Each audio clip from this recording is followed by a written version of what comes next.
दोस्तों, क्या होगा अगर आप फ्यूचर में अपने बच्चों को बाघ दिखाने चिड़ियाघर लेकर जाएं और वहां पर बाघ और शेर जैसे जंगली जानवर देखने के लिए जिंदा ही न बचे हो। ये सुनने में तो बहुत शॉकिंग लगता है, पर रियलिटी भी कुछ ऐसी ही है। हाल ही में 29 जुलाई को हमारे देश भारत में और पूरे वर्ल्ड में इंटरनेशनल टाइगर्स डे मनाया गया, जिसमें वाइल्ड लाइफ के एक रिपोर्ट द्वारा डिक्लेयर किया गया कि भारत में अब टाइगर्स की पॉपुलेशन 3682 है, जिसमें मध्य प्रदेश में सबसे ज़्यादा 785, कर्नाटका में 563, यूके में 560 और महाराष्ट्र में 444 है और पूरे वर्ल्ड में बाघों की संख्या 5575 हो चुकी है। But why we are talking about this data? इसका क्या रीज़न है? हमारे देश भारत का राष्ट्रीय पशु बाघ है, फिर क्यों बाघों को बचाने की बात करनी पड़ रही है? क्या बाघ खतरे में हैं या ये खतरे में थे? आखिर क्यों पशुओं के देश कहे जाने वाले भारत देश में भी टाइगर्स की फिक्र करनी पड़ रही है? वे टाइगर्स जिनकी पॉपुलेशन एक सदी से पहले सिर्फ एशिया में 1 लाख से अधिक थी, फिर यह पॉपुलेशन लाख की संख्या से सीधे हजार में कैसे आ गई? यह जानने के लिए हमें आज से बहुत साल पीछे पास्ट में जाना पड़ेगा। लेकिन उससे पहले अगर आपको हमारी यह वीडियो अच्छी लगे तो इस चैनल को सब्सक्राइब कीजिए, क्योंकि आपकी एक सब्सक्रिप्शन से हमारी बहुत मदद हो जाती है। वेल फ्रेंड्स, टाइगर्स का रेयर स्पीसीज के लिस्ट के करीब पहुंचने का मेन रीजन है टाइगर हंटिंग, जिसके पीछे लोगों के बहुत सारे मकसद छिपे होते हैं। पर यह जानने से पहले हमें यह जानने की ज़रूरत है कि टाइगर हंटिंग की शुरुआत कहाँ, कैसे और क्यों हुई होगी। दोस्तों, बहुत सालों पहले लोग कबीलों के रूप में जंगलों में रहा करते थे, जहाँ वे अपने खाने की कमी को पूरा करने के लिए छोटे बड़े जानवरों को मार दिया करते थे। पर टाइगर हंटिंग का खाने से क्या संबंध है? ये सवाल आपके दिमाग में भी जरूर आया होगा। तो फ्रेंड्स, टाइगर हंटिंग और किलिंग का खाने से संबंध भले ही न हो, पर इसका संबंध सुरक्षा से जरूर है। तो इस बात का अनुमान लगाया जा सकता है कि उस समय में कुछ खास सिक्योरिटी नहीं रही होगी और तब लोगों को अपने आप को जंगली जानवरों से बचाने के लिए उन्हें जंगली जानवरों को ही मारना पड़ता होगा। पर क्या सिर्फ सुरक्षा की वजह से टाइगर के पॉपुलेशन में लाखों से हजार में गिरावट आई होगी? तो इसका जवाब है बिल्कुल नहीं। ऐसा नहीं हो सकता है, क्योंकि कबीले लोग इतनी संख्या में बाघों को नहीं मार सकते हैं। इसका रीजन कुछ और ही है। तो फ्रेंड्स, टाइगर हंटिंग की बिगिनिंग कुछ खास और ताकतवर राजा महाराजाओं द्वारा की गई। तब इनका उद्देश्य जंगली जानवरों से गांव वालों और उनके फसलों को बचाना होता था। पर कुछ समय बाद से टाइगर हंटिंग को फेस्टिवल के रूप में देखा जाने लगा, जो राजा महाराजा अपने शौक के लिए किया करते थे, जिसे शाही शिकार भी कहा जाता है। और इस लिस्ट में मुगल बड़े ही पॉपुलर है, क्योंकि मुगल टाइम में ही टाइगर हंटिंग को स्पोर्ट्स का दर्जा दिया गया था। Yes, tigers were killed just for fun. उन बादशाहों में बादशाह अकबर का नाम बहुत ही ज़्यादा फेमस है। उनके बारे में यह कहा जाता है कि वे जंगली जानवरों को मारने में बहुत ही माहिर थे। इस शाही शिकार के समय वे दूसरे राजा महाराजाओं को इनवाइट भी करते थे, जिससे यह शिकार का खेल बहुत सारे राजाओं का पसंदीदा खेल बन गया।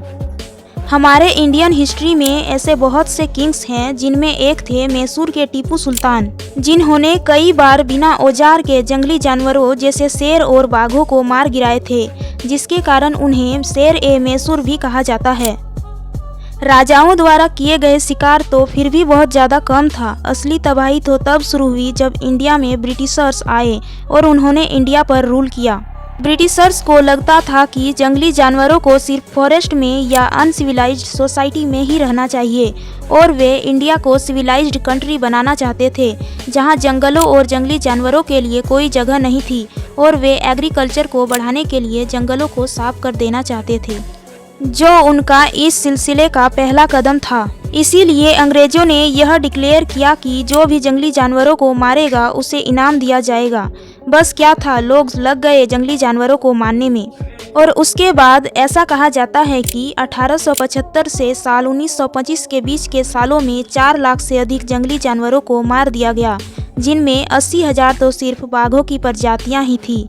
और टाइगर हंटिंग का अगला मेन रीजन है पैसों के लिए टाइगर के बॉडी पार्ट्स का बिजनेस करना। फ्रेंड्स, पारंपरिक लोगों का ऐसा कहना था कि इन जानवरों के बॉडी पार्ट्स से मेडिसिन्स बनाए जा सकते हैं जो बहुत सारी बीमारियों को ठीक करते हैं।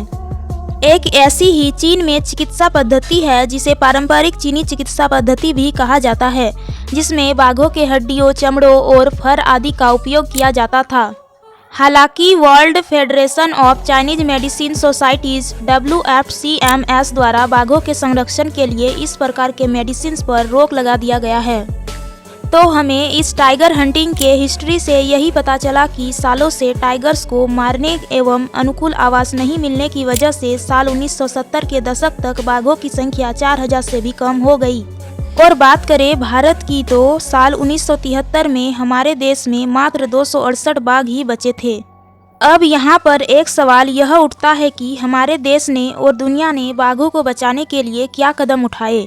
फ्रेंड्स, बात करें दुनिया की तो 13 देशों ने टाइगर्स को बचाने के लिए इंटरनेशनल टाइगर डे मनाने का फैसला लिया, जो हर साल 29 जुलाई को मनाया जाता है, जिसकी शुरुआत साल 2010 में हुई थी ताकि लोगों में अवेयरनेस एवं बाघों के प्रति कंसर्न फैला सके। वाइल्ड लाइफ फंड के एक रिपोर्ट के मुताबिक बीते 150 सालों में बाघों की संख्या में 95% की गिरावट आई है। क्योंकि हमारा राष्ट्रीय पशु बाघ है तो हमारा फर्ज बनता है कि उनके बचाव में अपना योगदान दे। तो अब हमारा जानना बनता है कि भारत ने बाघों को बचाने के लिए क्या कदम उठाए हैं। तो फ्रेंड्स, भारत ने बाघों को बचाने के लिए बहुत ही पहले एक मिशन शुरू कर दिया था। आज से 50 साल पहले साल 1973 में जब बाघों की संख्या मात्र 268 थी, तब एक प्रोजेक्ट टाइगर मिशन की शुरुआत की ताकि हमारे देश भारत में अधिक से अधिक बाघों की संख्या को बढ़ाया जा सके। और हमारे देश के लिए यह एक बहुत बड़ी उपलब्धि है कि हम इस मिशन में सक्सेसफुल हो पाए हैं, क्योंकि आज की डेट में और 2023 की प्रोजेक्ट टाइगर की 50वीं वर्षगांठ में बाघों की संख्या 268 से बढ़कर 3682 हो गई है, जो कि पूरी दुनिया में बाघों की संख्या का 70% है। मतलब हमारे देश भारत में सबसे ज़्यादा टाइगर पाए जाते हैं और हम बाघों को विलुप्त प्राणी की लिस्ट में जाने से बचा पाए हैं। तो फ्रेंड्स, मेरा यह वीडियो बनाने का मेन मोटिव यही था कि जानवरों की ज़िंदगी के लिए लोगों को अवेयर कर सकूं, क्योंकि हम इंसान अगर अपनी ज़िंदगी आज़ादी से जी सकते हैं तो जानवरों का भी हक बनता है कि वे जंगलों में नहीं तो कम से कम गवर्नमेंट के संरक्षण में चिड़ियाघरों में अपना जीवन जी सके, ताकि आने वाली नेक्स्ट जनरेशन को ये बाघ और शेरों की सिर्फ पिक्चर्स में ना दिखाना पड़े। इसीलिए इन जानवरों को बचाना बहुत ही इम्पोर्टेंट है। अगर आपको यह वीडियो थोड़ी सी भी अच्छी लगी हो तो हमारे चैनल को सब्सक्राइब कीजिए। जय हिंद।